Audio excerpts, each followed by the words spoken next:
Bom dia, pessoal, tudo bem? Prazer estar aqui com vocês hoje. A gente vai falar agora, como fomos bem introduzidos aí, sobre ETF de Bitcoin, a aprovação do ETF de Bitcoin lá nos Estados Unidos pela SEC. Antes de apresentar os meus convidados aqui, eu quero dar uma rápida introdução ao tema. Infelizmente, eu não consegui acompanhar o que o colega falou.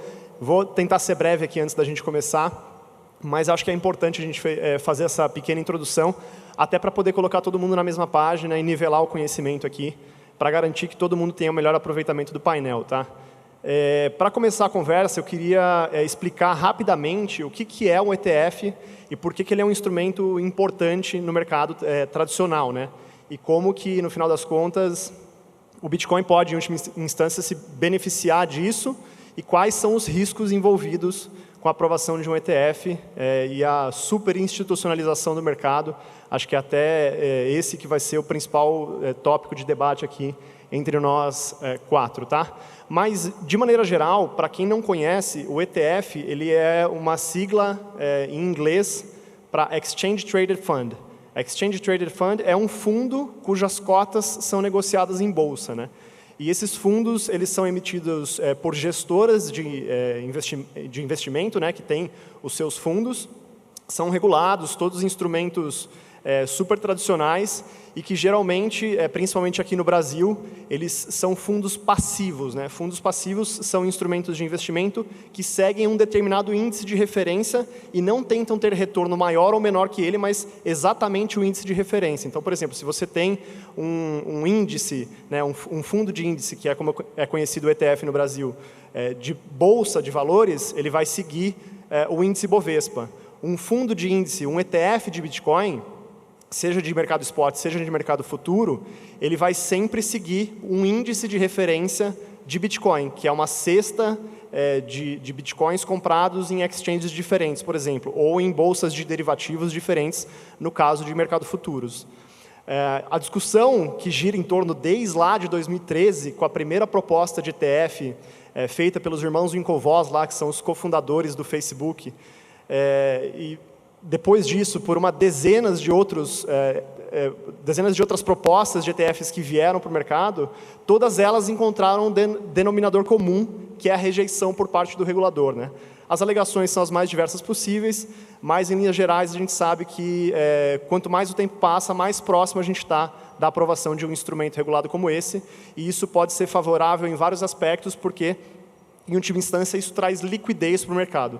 Mas, como eu mencionei anteriormente, essa liquidez, esse novo volume de transações no mercado não vem livre de riscos, e é sobre isso que a gente vai falar aqui um pouquinho hoje. Tenho o prazer de receber aqui comigo Alexandre Ludolf, que é sócio da QR Asset, Pedro Lapenta, que é Head de Research da Hashdex, e Vitor Stabile, que é fundador da Liber.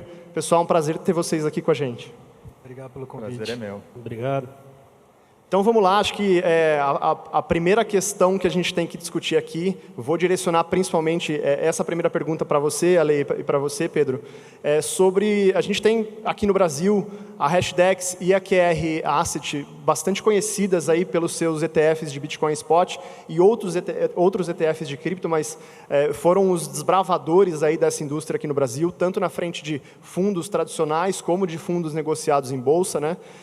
Só que agora a gente tem um player que é muito mais relevante em termos de volume negociado no mundo, que é a BlackRock, né? A gente tem também, enfim, a Fidelity Digital Assets vindo também com propostas de ETFs e players que movimentam somas de dinheiro muito volumosas, né? Eu queria saber, na opinião de vocês, como que vocês acham que a chegada desses players e uma eventual aprovação no futuro aí próximo afeta a dinâmica de mercado, principalmente para Bitcoin? Bom dia, obrigado de novo. Acho que essa pergunta para aquecer os motores é excelente. Na minha opinião, o mais importante não é o tamanho desses players que estão começando a, entender a tese de Bitcoin, entender que isso é algo desejado por suas bases de clientes.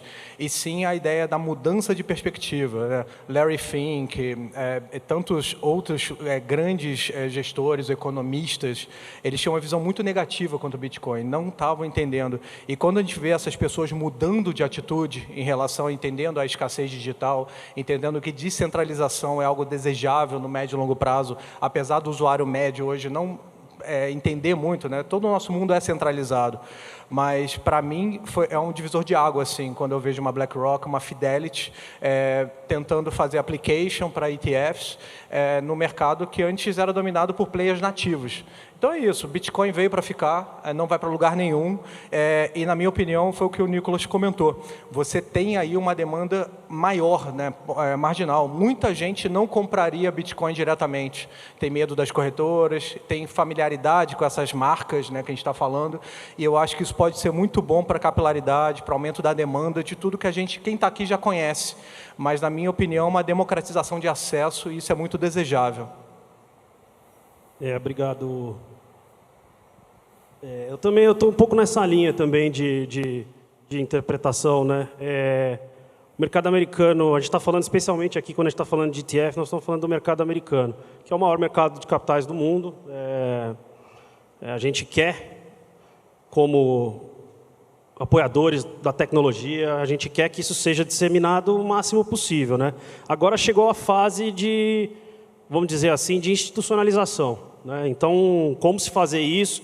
Tem que estar de olho como se faz, como são feitos, como são estruturados os produtos e tal. Mas essa virada de chave, né? E a gente que acompanha Bitcoin e blockchain e criptoativos há um tempo, e vocês aqui também, sabe que é um negócio difícil de entender, né? Então, é esperado que demore mesmo, vindo de players assim, que não estão no seu core business, assim, no seu olhar cripto, né? Demorar para entender como é que funciona, o mecanismo de consenso, o que é essa prova de trabalho, o que é essa escassez absoluta, que é um conceito novo de escassez absoluta, né? O ouro não é absoluto, né? Outras reservas de valor, elas não são absolutas. Aqui é um conceito novo. Então, essa mudança de espírito, né? E parcialmente porque clientes estão começando a pedir, porque a gente está num ambiente que está cada vez mais solicitando algo dessa maneira, né? Algo com essas características, né? Então, acho que a mensagem importante os produtos são decentes, né? Vai dar segurança para quem não é tão acostumado com a tecnologia, não está acostumado com hard wallet, com cold wallet, com interagir com a blockchain, né? Porque isso não é para todo mundo, isso aqui é para os early adopters. A gente pode ensinar, a gente vem fazendo isso, mas 99% das pessoas precisam de um jeito mais fácil, né? Então, esse canal ETF, né, ele se mostrou o produto mais adequado para grandes volumes, né? Então, e é ele que dá abertura para todos os institucionais do mundo. É o produto mais adequado para essa turma grande, do dinheiro muito grande, ter a oportunidade de entrar. Então, assim, a gente vê ao mesmo tempo que, né, a sua pergunta inicial pode ter competição maior, né? Vai ter, de fato vai ter. Todo mundo vai ter que se adaptar e tal. Mas a gente acha que o impacto que isso pode ter, no final das contas, esses caras comprando Bitcoin, eles estão apoiando a tecnologia, né? Eles estão disseminando isso nos seus clientes, em todos os fundos dos Estados Unidos, mundo afora, pessoas que não estão tão atentas ao valor que essa tecnologia traz, ao valor que descentralização traz, ao valor que escassez absoluta traz. Então, assim, na linha que o Ludolf trouxe aqui, eu acho que é mais positivo. Obviamente, tem que ficar atento, né? Ver se não está atrapalhando o desenvolvimento da tecnologia. Eu acho que, pelo contrário, isso aqui é uma tremenda, na minha opinião, uma tremenda notícia. Excelente. O Ludolf falou para a gente aí, né, da capacidade desses grandes players manipularem opinião pública por conta do seu poderio financeiro. Acho que isso é um ponto extremamente relevante de ser discutido aqui, e acho que além da opinião pública, por conta, né, dessa capacidade de movimentar, de serem a elite social, acho que tem a questão também que é uma dicotomia entre, a gente quer esses caras porque eles trazem mais liquidez, mas a gente não quer porque, em última instância, foram esses caras que quebraram o mundo lá em 2008, inclusive foram eles que Satoshi criticou, né? Então, acho que é super interessante olhar para isso dessa forma e tentar achar um equilíbrio que seja justo, de forma que a gente consiga introduzir e colher os benefícios dos institucionais chegando, mas sem deixar que eles assumam o controle e ditem a direção do futuro do protocolo, né? Porque, no final das contas, além de poder financeiro, existe o poder de manipulação pública, existe o poder de manipulação individual ali das pessoas que participam da rede. Então, acho que até queria ouvir um pouco de você, Vitor. Como que você acha que a gente pode trazer esse equilíbrio e evitar que haja um direcionamento somente para os interesses dos institucionais nessa indústria?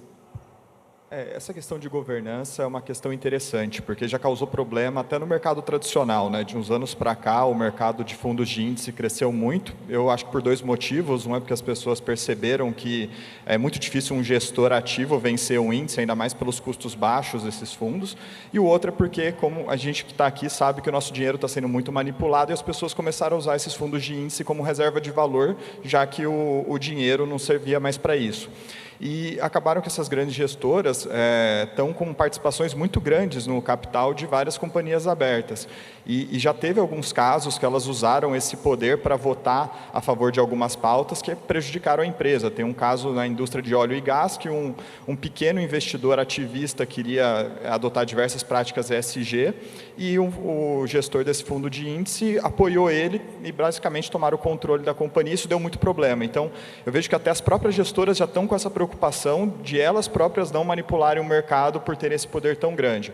Agora, isso acho que é uma preocupação muito mais crítica no mercado tradicional, porque no mercado de Bitcoin, você ter Bitcoin não te dá poder algum sobre a rede, né? E a gente já teve caso, quem está acompanhando há mais tempo, lá em 2017, o famoso Acordo de Nova York, quando várias grandes empresas relacionadas a Bitcoin se juntaram a portas fechadas e tentaram empurrar um hard fork na rede, à revelia de todo mundo.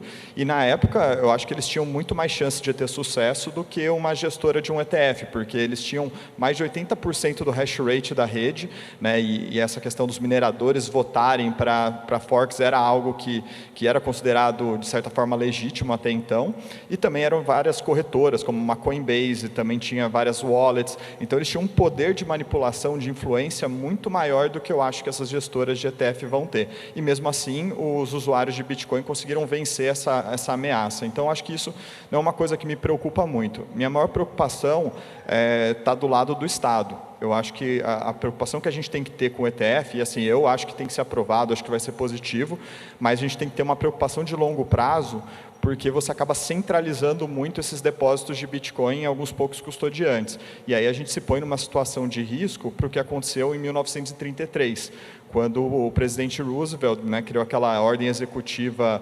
6102, que tornou ilegal a posse de ouro, e como o ouro já estava em grande parte depositada em alguns custodiantes que o Estado tinha controle, foi muito fácil ele fazer esse confisco, né? E se isso acontecer com o Bitcoin, eu acho que é algo que a gente tem que ter essa preocupação, né? Principalmente porque a gente vê que a nossa ordem monetária atual está num nível estressado, né? Já se fala que já está no final de ciclo, e quando for fazer um reset disso, uma possibilidade a gente acredita aqui que vai ter o padrão Bitcoin, mas o padrão Bitcoin, da forma que o Estado vai querer fazer, não é a forma que a gente quer, vai ser o padrão cupons de Bitcoin, recibos de Bitcoin, e você ter tudo isso centralizado é um grande risco. Então, assim, eu apoio muito, sou bastante a favor da aprovação do ETF à vista, até porque é melhor do que os produtos que existem hoje, então é um passo adiante, mas eu acho que depois disso a gente tem que ter essa preocupação muito grande de educar as pessoas para não centralizar demais mais esse negócio, né? Não centralizar numa única gestora, num único país, ou até realmente num único produto, que é o Bitcoin, o ETF à vista, né? Mas as pessoas aprenderem a fazer também a custódia do seu próprio Bitcoin, que no longo prazo é uma preocupação. Não acho que é algo para agora, eu acho que agora é legal, vai aprovar, o preço vai subir, todo mundo vai ficar feliz, mas para o longo prazo é uma preocupação que a gente tem que ter. Agora, você trouxe o risco de censura, principalmente, né, justamente por conta da aprovação do ETF, você ter esses pools de custodiante aí com uma parcela significativa dos bitcoins. Mas existe também o risco de manipulação de preços de mercado, né, dado que esse cara vai ter um valor relevante. Como que vocês acham que a gente pode tentar contornar esse risco? Acho que a resposta tem que começar pensando que o ETF não é o único meio de acesso a Bitcoin institucional. Quando a gente olha nos primórdios, né, nos primeiros a gente pensa num GBTC, né, um trust que negociava lá fora, esse sim era extremamente manipulável, porque você não tinha um mecanismo de saída do veículo, você só tinha a opção de vender no mercado secundário. Então isso sim era muito prejudicial ao investidor. Imagina, eu sou um institucional, eu preciso de um veículo regulado para acessar esse mercado, e o que tem disponível é algo que está super sujeito à manipulação. Apesar da gente que trabalha com isso ficar muito crítico ao regulador, né, de o cara não aprova o ETF, por que não será? Eu acho que as preocupações elas são legítimas. O trabalho do regulador é tentar evitar que o investidor, né, que a pessoa na ponta, o pequeno investidor, seja lesado. E eu acho que o que aconteceu com os outros produtos que existiam até então, eles são piores. Eu acredito que os ETFs, na forma como a gente está discutindo, ele tem menos incentivo para manipulação. Porque é crime financeiro, gente. Eu acho que é o tipo de coisa que as pessoas vão presas de verdade no mundo, nos Estados Unidos. Vamos tirar aí a absolução do Joesley, né, que a gente viu recentemente aqui no Brasil, não está muito nessa linha. Mas quando a gente pensa no mundo, manipulação de preço, de ativo, tem sido já enquadrada em cripto. Eu estou falando em cripto, manipulação de order book e de exchange. Tá? Então, eu acredito que a regulação global ela está vindo para ter Know Your Client, para respeitar todo o arcabouço que a gente vive, né, todas as questões geopolíticas, de financiamento ao terrorismo. Então, na minha opinião, o ETF vem como uma melhoria da governança, a melhoria de todos os padrões de controle e visibilidade. Eu só adicionaria, né, nesse processo de agora, né, dos ETFs nos Estados Unidos, essa é uma das grandes preocupações do regulador mesmo, né, porque o ETF, como a gente colocou aqui antes, quando ele é aprovado, ele teoricamente ele abre tubulações muito grandes de dinheiro, né? E nós estamos falando aqui do mercado americano. Então, é um produto que pode receber muitos bilhões de dólares da noite para o dia, né? E aquilo lá tem que ser imediatamente alocado em Bitcoin, porque o fundo, esse ETF, ele tem que seguir à risca o preço do Bitcoin. Então, a compra é imediata, né? Então, uma das grandes preocupações, né, que a SEC vem tentando endereçar dentro dos processos é isso, como é que essas bolsas, como é que esses veículos vão tratar o tamanho do mercado, a manipulação de preço e tal, para ser justo, para um produto ser justo. E assim, quanto mais justo for o produto, mais as pessoas confiam nele, mais dinheiro vai entrar. Né? Então, assim, se é um produto que de repente está negociando com desconto, de repente o preço está indo para um lado, o ativo está indo para o outro, se o produto não representa exatamente o que as pessoas querem, né, que é a representação 100% do Bitcoin, aquilo ali ele não é bom. Então, é uma das grandes preocupações, e a gente acha que os filings todos que estão aí agora, né, e a Hashdex, a gente tem o nosso lá também, junto com mais 11, né, são um total de 12. Para vocês terem ideia, é o tamanho da demanda. Né? Esses caras não estão reagindo porque agora resolveram aprender sobre o assunto. Tem cliente buzinando lá, fala, pô, eu quero, cara, eu estou precisando desse negócio aí. Só que eu preciso dele dentro de uma estrutura que meu regulamento permite. Entendeu? Eu quero estar exposto à criação desse novo conceito, ao surgimento desse novo conceito de Digital Store of Value, né? de reserva de valor digital escassa. Eu preciso disso nos meus portfólios, mas eu preciso que esteja isso dentro de um produto regulado, porque eu não consigo mudar meu regulamento, mas meu cliente quer acesso. Então, né, vamos fazer um negócio direito. Então, é uma preocupação importante, está sendo endereçada dentro da SEC, e eu acho que vai resolver, e pelo que a gente tem visto aí na documentação, vai ser resolvido e não vai ser um assunto não, no primeiro momento não. Obviamente, de novo, tem que monitorar, ver como é que cada um, vamos supor que um cresça muito, pode ser que tenha Mas esses caras estão nesse jogo há muitos anos, né? Então, não sei se seria de interesse ter um produto que manipule, já que tem demanda, entendeu? A gente está vendo que tem demanda, né? Então, esse é um pouco da minha visão. Eu acho que quando a gente fala do Bitcoin estar mais presente no sistema financeiro tradicional, né, muita gente aqui pensa na manipulação por todo o histórico que a gente tem no mercado tradicional. E eu acho que os principais, muita gente nem considera manipulação, que eu acho que é, por exemplo, o controle de taxas de juros por Banco Central. Para mim, essa é a maior manipulação de mercado que tem no planeta Terra. Mas não só essa, também tem questão do sistema de reservas fracionárias, tem várias manipulações que acontecem. Mas acho que a diferença disso para um ETF à vista é que isso está na regra do jogo. Todo mundo sabe que a regra do jogo é o Banco Central definir a taxa de juros, é os bancos poderem se alavancar, e aqui a regra do jogo é outra, porque, como eles falaram, o Bitcoin à vista você tem que ter ali depositado. Se você vai querer vender, você consegue tirar esse Bitcoin, não é que nem na GBTC, que tem que ir para o mercado secundário. Então, eu acho que assim, aqui tem uma regra do jogo que talvez seja até mais seguro, em certa forma, que o mercado não regulado, como aconteceu com a FTX, né? Lá eles estavam, de fato, fazendo reserva fracionária e tem muito mais probabilidade de uma empresa gerida como uma FTX fazer isso do que com um fundo regulado pela SEC para ser um ETF de Bitcoin Spot. Então, acho que manipulação de preço, acho que é a menor das minhas preocupações com o ETF, até porque também imagino que isso vai aumentar muito a liquidez do mercado, e quando tem mais líquido é muito mais difícil, muito mais caro manipular preço. Então, acho que acho que é importante ter algumas preocupações, mas essa pelo menos não é uma delas. Legal. O Pedro mencionou aqui para a gente que a aprovação do ETF abre tubulações de dinheiro muito relevantes para o mercado, né? De fato, você tem não só a entrada de indivíduos, né, que vão ter um acesso muito mais familiar para acessar esse mercado, sem ter que entender de hardware wallet, sem ter que entender de seed phrase, nem nada do tipo, mas também fundos de pensão que têm somas absurdas de dinheiro e que, naturalmente, um ETF, por exemplo, num BlackRock, poderia, em questão de 3 meses, trazer dezenas de bilhões de dólares para dentro do mercado e inflar bastante o valor de mercado do Bitcoin. E a única forma que, dado que o Bitcoin é um ativo escasso, que o mercado tende a absorver isso é subindo o preço, né? Naturalmente, você imagina que, num movimento de demanda por Bitcoin, você tem essa ascensão de preços. Mas, no movimento contrário, dado que a gente está trazendo muita gente que desconhece dos conceitos essenciais sobre Bitcoin, reserva de valor e coisas do gênero, né? Que a gente que está mais imerso nessa indústria e estuda sobre isso tem conhecimento, uma eventual oscilação de preço mais violenta, né, no mercado, um momento de maior volatilidade, não poderia afastar investidores e, como consequência, gerar um número de resgates mais expressivo desses fundos e também trazer o preço para baixo com mais intensidade? Eu não sei, viu? Porque é o seguinte, primeiro eles vão entrar para depois sair, então vai subir antes. A gente faz aqui um papel, e a gente tem visto todos esses grandes players que estão começando a entrar, eles estão vindo com uma argumentação sóbria, assim, né? Você não tem que fazer alocações gigantes, né? O Bitcoin, eu acho que ele vai continuar volátil por um tempo ainda. Até ele alcançar uma massa crítica muito maior, sei lá, 10 trilhões de dólares, alguma coisa assim, que ele vai ter oscilações menores. Tá? Por enquanto, hoje está 600 bilhões de dólares de valor de mercado. Qualquer grandes movimentações de entrada e de saída vai gerar volatilidade.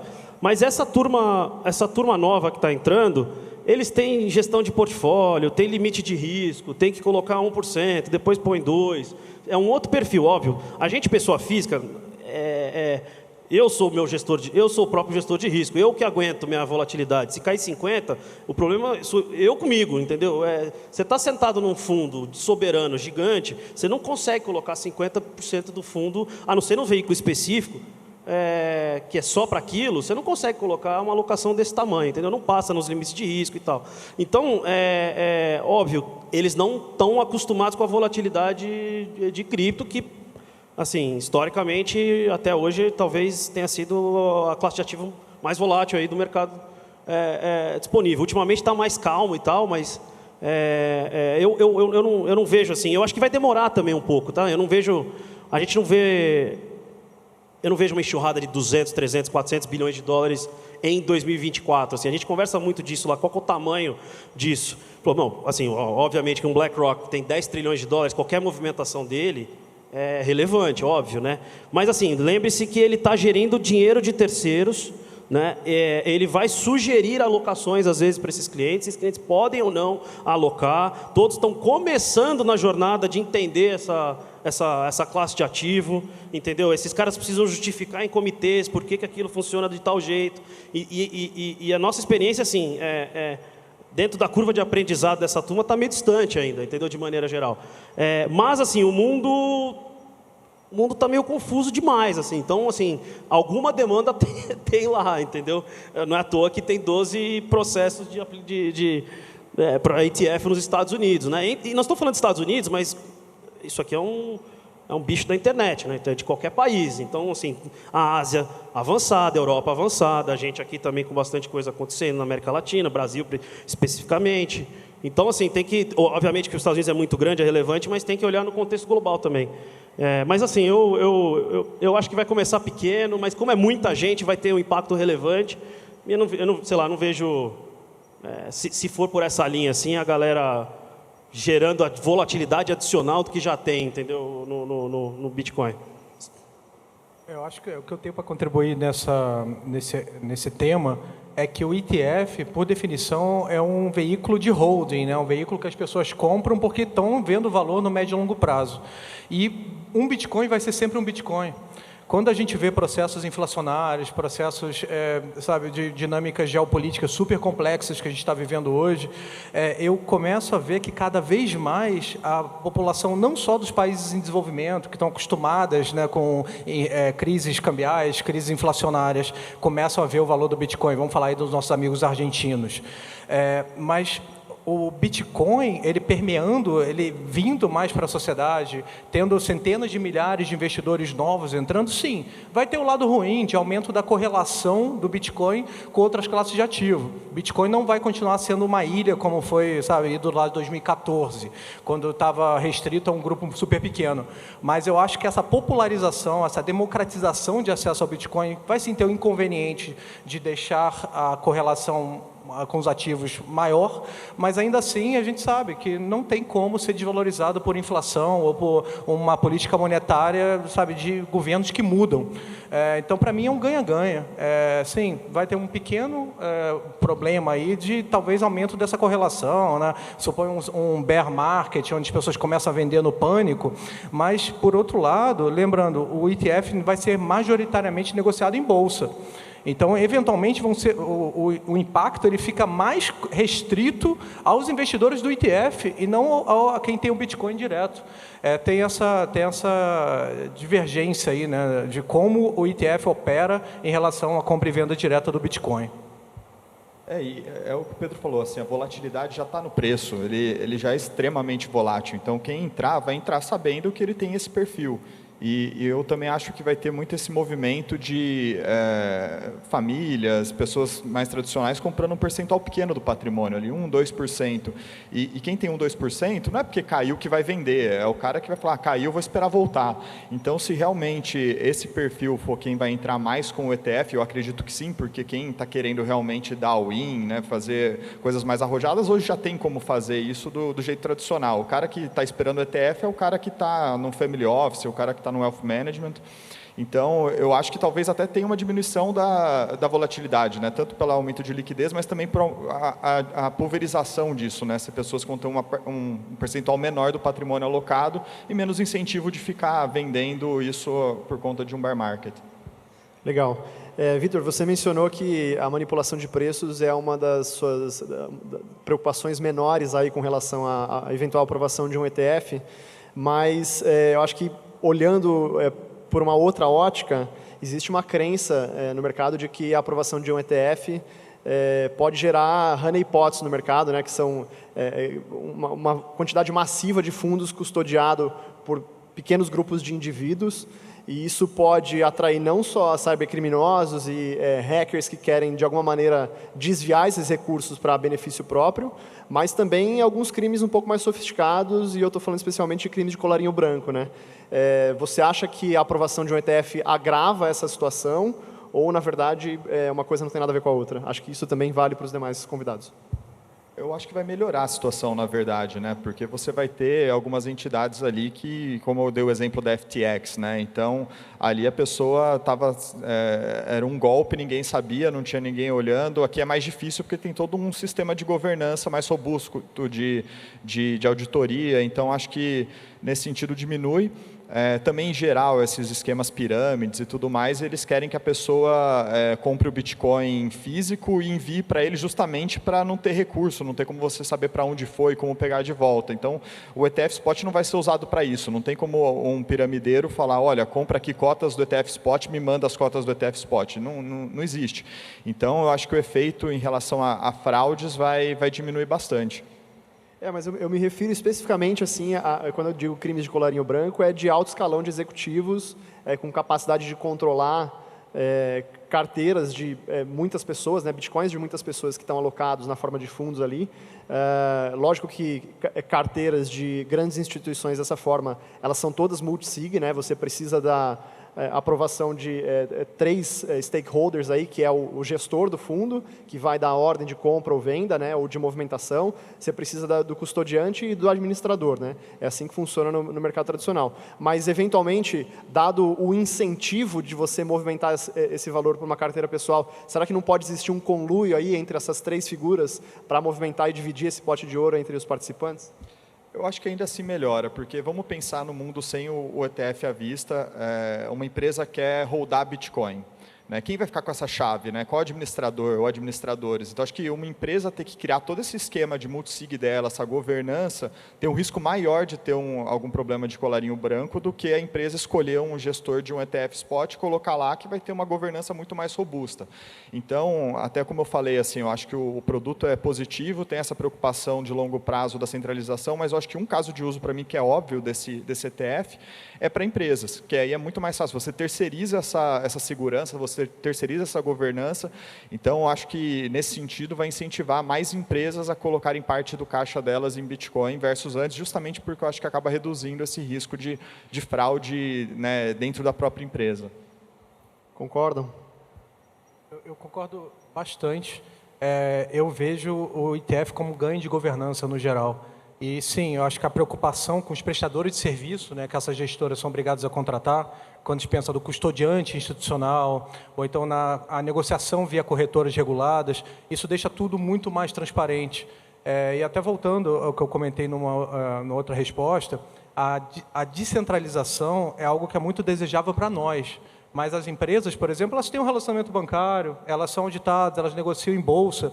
Você ter mais um prestador de serviço regulado direitinho, isso faz parte do arcabouço usual. Não vai mudar nada. E quando a pessoa tem toda a tranquilidade, né, que esses arranjos de prestadores de serviço institucional que são utilizados, eles nunca sofreram problemas. Em geral, os problemas que ocorrem em cripto são nas corretoras. Quem troca, por exemplo, fiat, né, vai trocar R$1 ou $1 por cripto. Essas são as superfícies de ataque de hacker, em geral, e não esses arranjos de multisig, porque a criptografia por trás ela funciona, a matemática é muito boa, e até onde eu sei, a gente não teve um custodiante, por exemplo, institucional, até hoje, que teve problema sério de perda, e a gente vê, inclusive, seguradoras tradicionais oferecendo a pólice de seguro contra perda e roubo nesses arranjos tecnológicos que são utilizados. E, para mim, isso é um grande ganho de qualidade, e não o contrário. Eu não tenho muito a adicionar, mas só pessoa física pode ter chave privada, gente. Qualquer negócio, qualquer empresa, fundo, governo que queira ter Bitcoin, ele vai precisar de uma multisig, que alguém faça esse serviço, que alguém preste esse serviço, porque se eu estou lá sentado na minha empresa e resolvi colocar Bitcoin no caixa da minha empresa por qualquer razão, porque eu estou com medo de inflação, porque eu acho que vai subir, ou por qualquer razão, e eu estou com a chave privada, eu vou embora e levo embora, entendeu? Isso não existe em qualquer organização com fins lucrativos, sem fins lucrativos, governo, não governo, porque são mais de uma pessoa tomando decisão. Então, eu vejo assim como um passo super importante de acesso, né? Desde que, assim, e como é muito difícil também mexer na governança, enfim, que é diferente de você comprar a ação da Petrobras, você comprar uma quantidade absurda, ou você comprar de uma empresa X, que você tenha um percentual relevante das ações em circulação, que você tem influência na governança. No caso de Bitcoin, não tem, entendeu? Você pode ter 10, 100 bilhões de dólares, pode até ser que se você vender tudo no mesmo dia, você vai afetar preço, mas você não consegue mexer nas regras do protocolo, né? Então, vindo essas estruturas assim robustas, eu acho que vai ser mega bullish para Bitcoin, é mega bullish.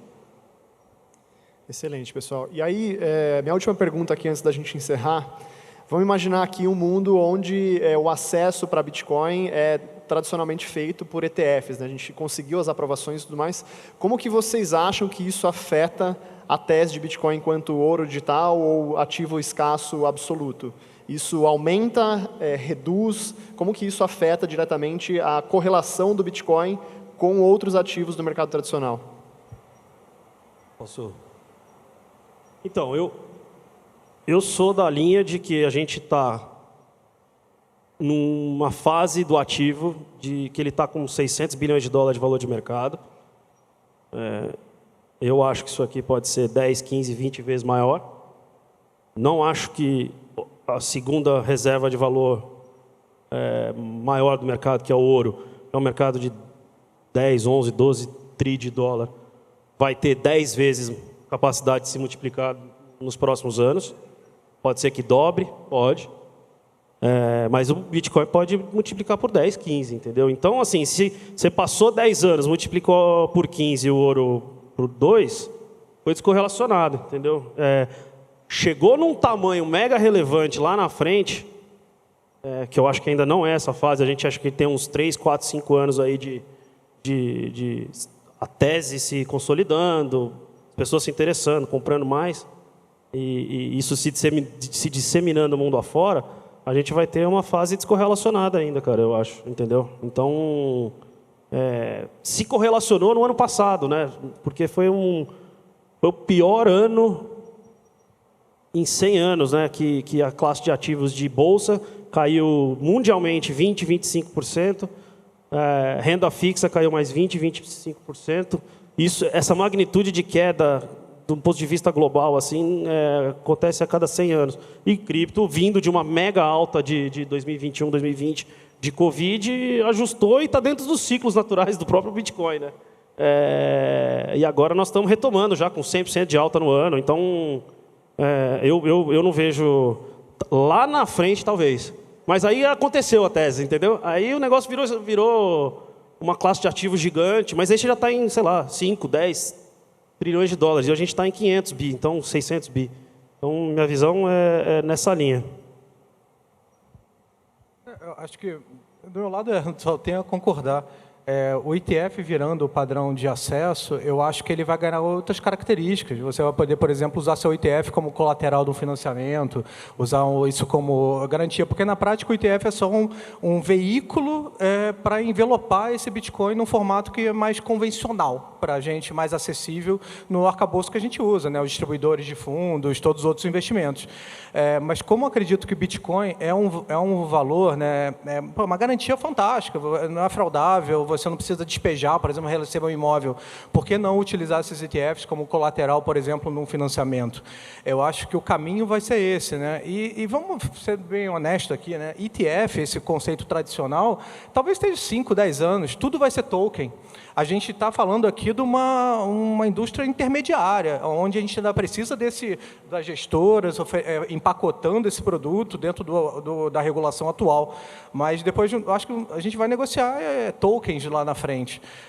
E essa transição está vindo muito rápida, tá? Todo o universo de tokenização de ativos reais. Eu acho que o Bitcoin vem aí para ser o B2B, né? Para ser o cofre, para ser a garantia de tudo interbancário, tudo B2B, né? Que a gente está entre empresas. E eu acho que o ETF ele não muda essa característica. Legal. Eu acho que o ETF virando essa forma padrão das pessoas acessarem o Bitcoin só vai aproximar o Bitcoin dessa analogia do ouro digital. Mas quando eu falo isso, eu não falo isso como uma coisa boa, porque o ouro não deu certo. né? Ele foi centralizado, foi depois confiscado, e aí, assim, se eu espero não estar dando ideia para ninguém, mas se eu fosse o Estado, eu aprovaria o ETF o quanto antes e incentivaria o máximo as pessoas a concentrarem isso lá para estar sobre o controle do Estado. E até me anima ver o que o Gary Gensler está enrolando para aprovar o ETF, porque por mais que eu quero que seja aprovado, o fato dele estar enrolando significa que o Estado ainda não percebeu que para ele é melhor centralizar com a aprovação do ETF. Então, para mim, acho que é o melhor dos dois mundos, né? Sair uma ferramenta que vai acelerar a adoção, mas, por outro lado, aparentemente, os sinais mostram que não está sendo uma coisa planejada para lá na frente poder confiscar isso e tudo mais. Então, queria aí terminar só com reforçando esse ponto, porque eu acho que é importante, pessoas físicas que não têm essas limitações que a empresa tem para colocar em ETF, buscar autocustódia, né? Você vai colocar um pouco em ETF para poder conseguir usar isso como colateral mais fácil no sistema financeiro tradicional, pô, acho que é válido para um planejamento tributário para poder vender até o limite isento de Bitcoin físico e o limite isento de ETF. Eu acho que tem alguns motivos para usarem, mas evitar. Eu não gostaria de viver num mundo onde a forma padrão das pessoas comprarem Bitcoin seja via ETF. Legal. Bom, pessoal, ficou claro aqui para todo mundo que, quer você tenha um viés mais libertário ou menos libertário e mais institucional, o ETF é uma ferramenta de extrema importância que impacta diretamente a dinâmica do mercado cripto. Queria agradecer aqui aos convidados por trazerem suas opiniões, acho que foi um debate bastante relevante, e agradecer a todos vocês também.